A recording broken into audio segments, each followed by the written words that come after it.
Hey guys, जैसा कि आप सभी जानते हैं हम लोगों ने 100 previous year question series complete कर ली है। अब हम चलते हैं अपने next 100 previous year question series में।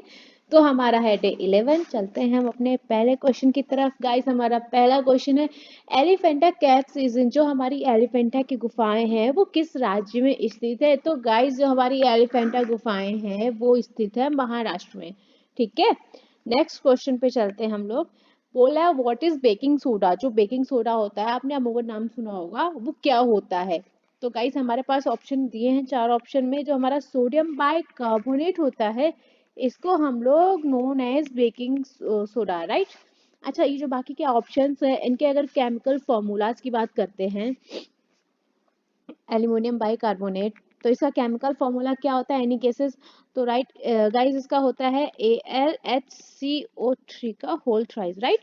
और सोडियम बाइकार्बोनेट की बात करते हैं, तो गाइस इसका केमिकल फॉर्मूला क्या होता है NaHCO3 बाइकार्बोनेट है, तो CO3 तो आना है, राइट। एल्यूमिनियम सल्फेट की बात करते हैं गाइस, तो इसका केमिकल फॉर्मूला क्या होता है Al2SO4 का होल थ्राइस, राइट। देखिए, आपका एक क्वेश्चन तो तैयार हुआ बेकिंग सोडा किसे कहते हैं, प्लस 3 क्वेश्चन और तैयार हो रहे हैं कि इनके केमिकल फॉर्मूलाज क्या हैं। ठीक है, बेस्ट चीज है। अच्छा, बात करते हैं सोडियम बाइकार्बोनेट के यूजेस क्या हैं। तो गाइस देखो, हमारे कपड़ों में स्मेल आने लगती है ना कभी कभी, तो उसको रिटेन या रिमूव करने के लिए हमारा ये यूज होता है। इसके अलावा हमारा डिओड्रेंट में यूज होता है। इसके अलावा ये हमारा टूथपेस्ट में भी यूज होता है, राइट। इसके अलावा ये हमारा फेस स्क्रब, बॉडी स्क्रब बनता है ना, इसमें भी यूज होता है, राइट। इसके अलावा बात करते हैं गाइस, ये हमारी स्किन को सॉफ्ट करने में भी यूज होता है। इसके अलावा ये सिल्वर पॉलिश में यूज होता है। ये कितने सारे यूजेस हैं इसके। कभी कभी क्वेश्चन हमारा आ जाता है ना कि इसके यूज में क्या नहीं है या क्या, तो वो आप बता सकते हैं। तो मैं सारे मेंशन कर देती हूँ। ड्रेन क्लीनर हो गया हमारा, ओवन क्लीनर हो गया, है ना। इसके अलावा ये बाथटब क्लीनर हो गया, बाथटब क्लीन। इसके अलावा ये टाइल स्क्रब कर देता है, टाइल क्लीनर हो गया, है ना। गाइस देखिए, बहुत सारे यूजेस हैं इसके। मैंने ज्यादातर कोशिश की है कि आपको मैं मेंशन कर देती हूँ। ठीक है, नेक्स्ट क्वेश्चन पे चलते हैं हम लोग। Moti Masjid is situated in which of these world heritage site. जो हमारी मोती मस्जिद है, इनमें से किस विश्व धरोहर स्थल में स्थित है। पहले मोती मस्जिद की बात करते हैं गाइस। तो मोती मस्जिद जो थी वो मुगल बादशाह थे शाहजहां, उन्होंने बनवाई थी। कहाँ? आगरा के लाल किले में। तो हमारा आंसर क्या हो जाएगा गाइस? रेड फोर्ट कॉम्प्लेक्स, यानी Lal Qila person. Option number 4 हमारा सही क्वेश्चन है। मोती मस्जिद का मेंशन कर देती हूँ, किसने बनवाई थी? शाहजहां ने। और शाहजहां कौन थे? तो मुगल बादशाह थे, है ना। ये भी मैं मेंशन कर देती हूँ, आप स्क्रीनशॉट ले सकते हैं अगर आपको याद ना रहे।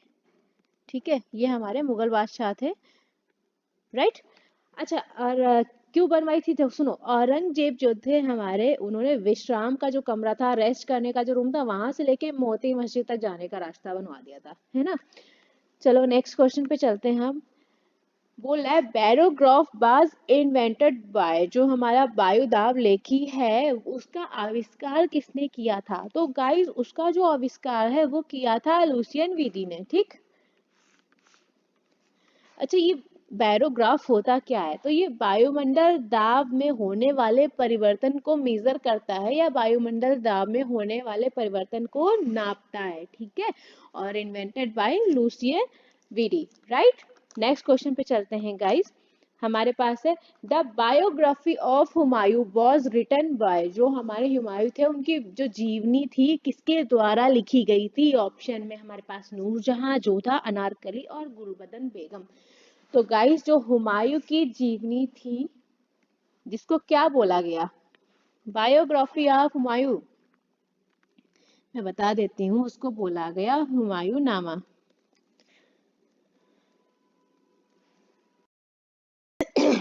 सॉरी, कभी कभी एक नंबर में क्वेश्चन आ जाता है कि द बायोग्राफी ऑफ हुमायूं क्या था, है ना। तो उसका नाम था हुमायूं नामा। लिखी किसने थी? गुलबदन बेगम ने लिखी थी। अच्छा, आप गुलबदन बेगम की बात करते, ये कौन था? ये थी हुमायूं की बहन, ठीक है।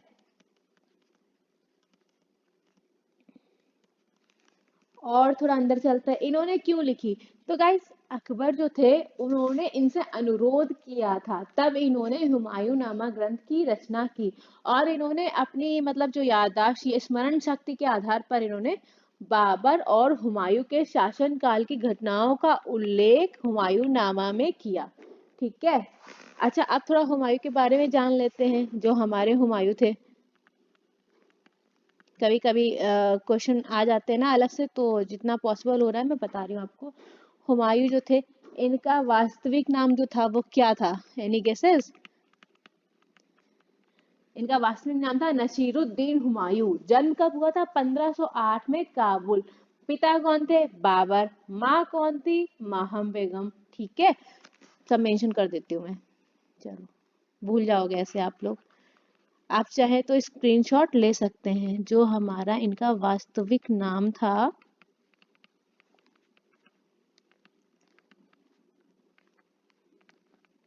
नसरुद्दीन हुमायूं। ठीक है। देखिए, एक क्वेश्चन में आपके बहुत सारे क्वेश्चन प्रिपेयर हो रहे थे, बहुत अच्छी चीज है।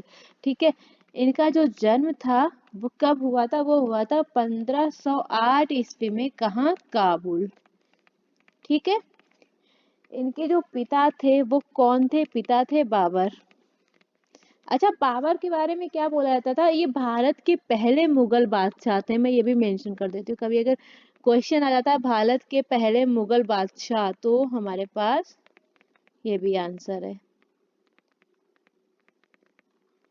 नोट्स बनाते चलिएगा। अगर आप नोट्स नहीं प्रिपेयर कर रहे हो तो प्लीज प्लीज प्लीज स्क्रीनशॉट लेते चलिएगा, रिवीजन करते रहिएगा, है ना। वो एसएससी है, वो कुछ भी पूछ सकते हैं, है ना। नेक्स्ट, इनकी माता का नाम क्या था? माहम बेगम। राइट।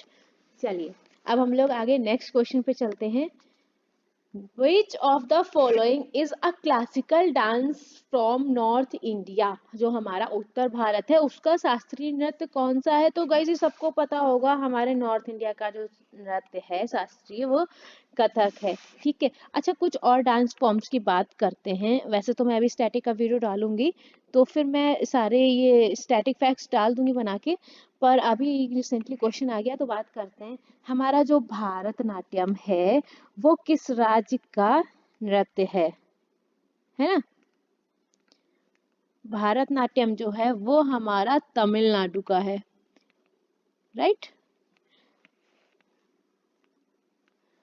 नेक्स्ट बात करते हैं, हमारा जो कथक है, देखो कथक का तो बता ही दिया, ये हमारा या यूपी, नॉर्थ इंडिया है ना, या यूपी।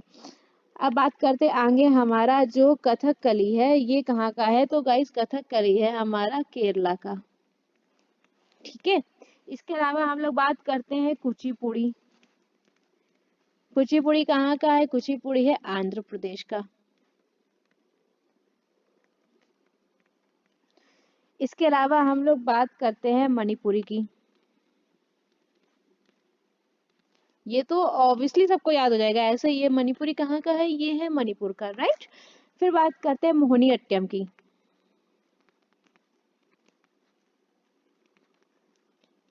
मोहिनीअट्टम कहाँ का है? केरला का है। राइट। और एक दो डांस फॉर्म्स की बात करते हैं, ओडिसी की।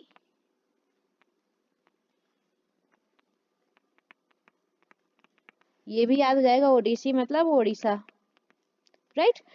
एक और बात करते हैं, हमारे पास है सत्रिया। जो हमारा ये डांस है ये हमारा असम में होता है। देखिए, कुछ डांस फॉर्म के बारे में डिस्कशन कर दिया। अब जितने डांसर्स उतने नंबर के क्वेश्चन आपके क्लियर। कभी भी किसी भी स्टेट का आता है तो आप बता सकते हो। आगे मैं स्टैटिक की और वीडियोस डालूंगी तो उसमें मैं पर्टिकुलर सारे टॉपिक्स पे कवर करूंगी। ठीक है। चलो नेक्स्ट क्वेश्चन पे चलते हैं। The fifth incarnation of Vishnu is known as, जो भगवान विष्णु के पांचवें अवतार के रूप में किसको जाना जाता है? तो गाइस हमारे पास आंसर क्या है? वामन। ये थे हमारे, है ना। अब अगर आप चाहो तो मैं सीक्वेंशियल सारे अवतार और सारे युग बता सकती हूँ, तो कोई दिक्कत नहीं है। आप चलो बता ही देती हूँ जो अवतार थे और क्या युग था उस टाइम। ठीक है, बात करते हैं हम लोग। देखो, पहला क्या था? मत्स्य का था। ठीक है, जल्दी जल्दी से बात करते हैं। तो ये किस युग में था? ये था सतयुग में। ठीक है। जो दूसरा था वो कूर्म का था। ये कब था? ये भी सतयुग का था। तीसरा वराह का था। किस युग में था? सतयुग में। ठीक है। जो चौथा था वो नरसिंह का था। किस युग में था? सतयुग में। जो फिफ्थ नंबर का था वो था वामन। किस युग में था गाइस? ये था त्रेता युग में। ठीक है। 6 नंबर पे चलते हैं। 6 कौन सा था? परशुराम। किस युग में था? त्रेता युग में। 7 की बात करते हैं। राम जी। किस युग में था? त्रेता युग में। 8 कृष्ण। ये तो बड़े फेमस है भाई, कृष्ण कन्हैया। किस युग में था? द्वापर। राइट। 9th बात करते हैं। कौन सा था? बुद्ध का था। कौन सा युग था? द्वापर। और एक और बात करते हैं। 10th क्या था? कल्कि। किस युग में भाई? कलयुग में। देखिए जल्दी जल्दी मैंने बता दिया आपको, अगर आप चाहें तो स्क्रीनशॉट ले सकते हैं। ठीक है। चलिए नेक्स्ट क्वेश्चन पे चलते हैं। Dissolve oxygen in river is close to dash part per million. देखो जो ऑक्सीजन डिजॉल्व होती है रिवर में, उसकी जो मेजरमेंट होती है वो होती है पीपीएम में। ठीक है। पहली बात तो ये पीपीएम मतलब पार्ट्स पर मिलियन। राइट। अब बात करते हैं। बोला है नदियों में जो घुली हुई ऑक्सीजन की मात्रा होती है प्रति मिलियन भाग कितना होता है? तो गाइस नदियों में ऑक्सीजन 5 ppm यानी 5 ppm 5 पार्ट पर मिलियन होती है। अब बात करते हैं। कभी कभी देखते हैं ना नदी में फिशेस मर जाती हैं, उन्हें ऑक्सीजन नहीं मिलती है, तो मछलियों को सांस लेने के लिए कितनी ऑक्सीजन होनी चाहिए? नदियों में कितनी मात्रा होनी चाहिए? तो वो होनी चाहिए 3 ppm मछलियों को सरवाइव करने। कभी कभी क्वेश्चन मिलेगा अगर आपको, मछलियों को सरवाइव करने के लिए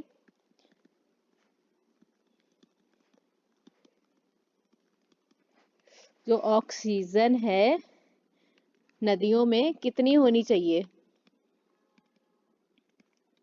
तो गाइस वो होनी चाहिए 3 ppm। अगर 3 ppm से कम रही ऑक्सीजन तो ऑब्वियसली हमारी मछलियां सरवाइव नहीं कर पाएंगी। राइट। नेक्स्ट क्वेश्चन पे चलते हैं। औरंगजेब, अब देखो इसमें पहला क्वेश्चन तो ये मिल गया, औरंगजेब जन्म कब और डेथ कब? Right. Was the ruler of which dynasty. जो हमारे औरंगजेब थे वो किस वंश के शासक थे? तो औरंगजेब जो थे गाइस वो मुगल वंश के शासक थे। ठीक है। अब इनके बारे में बहुत कुछ है, मैं बता देती हूँ चलो डिस्क्रिप्शन में आपको। इनका जो वो था राज्याभिषेक वो 2 बार हुआ। ठीक है। इनके बारे में बात कर लेते हैं कुछ। जो इनका राज्याभिषेक था 2 बार हुआ। पहला कब? 1658 में आगरा। दूसरा कब? 1659 में दिल्ली। ठीक। अच्छा इनके बारे में क्या था, जैसे ही ये राजगद्दी पे बैठे थे इन्होंने 80 जो छोटे छोटे कर थे वो खत्म कर दिया था। ठीक है।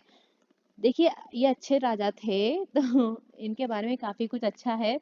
इन्होंने 80 छोटे छोटे करों को खत्म कर दिया था। दूसरी बात, ये इस्लाम धर्म के कट्टर थे एकदम। ठीक है। इसकी वजह से इन्हें जाना जाता था दरवेश या मतलब और जिंदा पीर के नाम से भी जानते थे।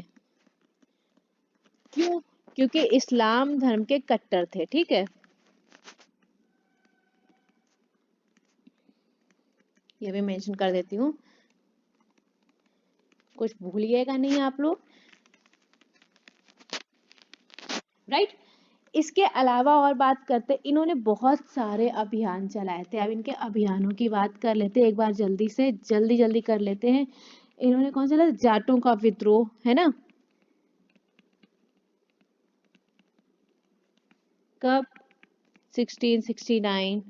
दूसरा सतनामियों का विद्रोह। तीसरा सिखों का विरोध। अच्छा जब सिखों का विरोध किया था इन्होंने औरंगजेब के समय, तब सिखों के जो गुरु थे वो कौन थे? तब उस समय गुरु थे गुरु तेग बहादुर। राइट। कब थे? जब औरंगजेब ने ये सिखों का विद्रोह किया। ठीक है। और क्या किया था? चौथा अकबर का विद्रोह। बहुत विद्रोह में फेमस थे ये भाई, इन्हें बड़ा मजा आता था विद्रोह करने में। नेक्स्ट दक्षिण विजय अभियान। कुछ फेमस अभियान है ना ये, इस बार इसलिए डिस्कस किए दे रही हूँ। नेक्स्ट बीजापुर अभियान, ये तो फेमस, ये क्वेश्चन आ चुका है, बीजापुर अभियान कब था, कब चलाया गया था, 1685 से 86, ठीक है। अच्छा एक बात और, जिस समय ये अभियान चलाया गया उस समय यहाँ के सुल्तान कौन थे? उस समय सुल्तान थे सिकंदर आदिल शाह। अगर आपसे कभी क्वेश्चन किया जाए ना बीजापुर अभियान के समय जब आक्रमण किया गया तब विद्रोह चल रहा था, तब उस समय सुल्तान कौन थे? तो थे सुल्तान आदिल शाह, ठीक है। और इसके अलावा फेमस है गोलकुंडा अभियान, ये भी फेमस है, इसके भी क्वेश्चन बनते हैं गाइस कि गोलकुंडा अभियान कब से कब तक था, या उस समय उसका शासक कौन था जिस समय औरंगजेब ने ये अभियान चलाया था, राइट। तो ये था हमारा 1686 से 87। उस समय जो शासक थे गोलकुंडा के वो कौन थे? अबुल हसन कुतुब शाह, ठीक है, मेंशन कर देती हूँ, अबुल हसन कुतुब शाह, राइट। इसके अलावा हमारा एक बहुत ही फेमस मराठों का संघर्ष, ठीक है। इतने सारे तो इन्होंने अभियान किए। अच्छा जो औरंगजेब थे इनको ऑल्सो नोन एज, एक नाम और था इनका, आलमगीर, इस नाम से भी जानते थे, ठीक है। तो अगर क्वेश्चन आ जाता है तो आप मेंशन कर सकते हैं इसे भी जानते थे, ठीक है। चलिए अब चलते हैं हम लोग अपने नेक्स्ट क्वेश्चन पे। वो लाए which of the following is known as a common water hyacinth. तो गाइस जो आम जलकुंभी है, सॉरी, उसे किसे कहा जाता है? तो गाइस हमारे पास आंसर क्या है? एकॉर्निया, ठीक है। एकॉर्निया क्या है? एकॉर्निया क्रैसिपस एक अमेजन बेसिस का जलीय पौधा है, एक जलीय पौधा है, कहाँ का? अमेजन बेसिस का, ठीक है,